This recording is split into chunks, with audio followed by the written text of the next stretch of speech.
लाडकी बहीण योजनेबाबत अदिती तटकर यांनी पुन्हा भाष्य केलंय।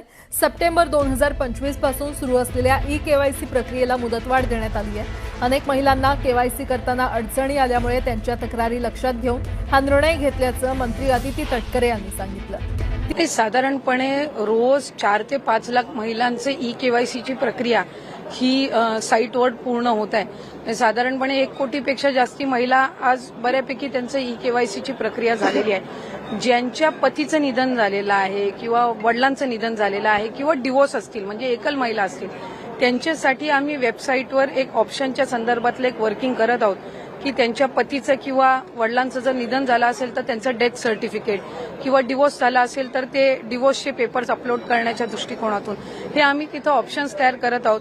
त्यासाठी वेबसाईटमध्ये ज्या काही त्या पेजवर ज्या काही बदल करण्याची गरज आहे त्याची प्रक्रिया ही आम्ही सुरू करत आहोत। त्यामुळे साधारणपणे ज्या सर्व पात्र महिला आहेत त्या लाभापासून वंचित राहता कामा नये या दृष्टिकोनातून आम्ही काम करत आहोत। त्याचे अपुरे राहिले होते ते सुद्धा या टीमच्या माध्यमातून म्हणजे प्रेसिडेंट, व्हाईस प्रेसिडेंट आणि त्यांची संपूर्ण जे काही त्यांचे सहकारी आहेत त्यांच्या माध्यमातून केले जाईल अशी आमच्या सगळ्यांची सदिच्छा आहे।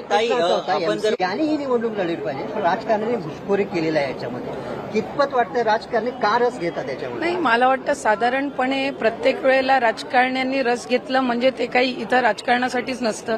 काही चांगल्या पद्धतीचे निर्णय सुद्धा क्रिकेटर्सच्या आणि माजी क्रिकेटर्ससाठी सुद्धा या एमसीएच्या संपूर्ण आपण जर बघितलं तर या कालावधीमध्ये झालेल्या आहेत। सुरुवातीला पवार साहेबांनी सुद्धा या मध्ये एमसीएमध्ये त्यांच्या अध्यक्षतेखाली सुद्धा अनेक निर्णय झाले। बीसीसीआयचे अध्यक्ष होते त्यावेळेलाही झाले।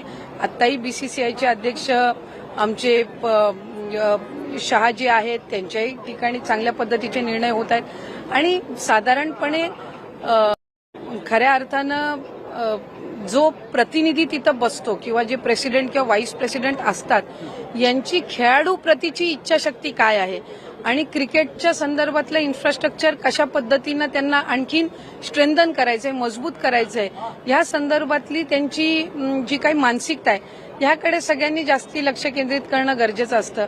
शेवटी खेळाडूंना वाव मिळणं, त्यांच्यासाठी चांगल्यातल्या चांगल्या पद्धतीची संधी उपलब्ध होणं, त्यांना चांगल्या पद्धतीच्या सुविधा मिळणं, मला वाटतं या सगळ्या गोष्टींकडे अधिक प्रमाणात लक्ष देऊन इथं मतदार मतं देण्यासाठी येत असतात।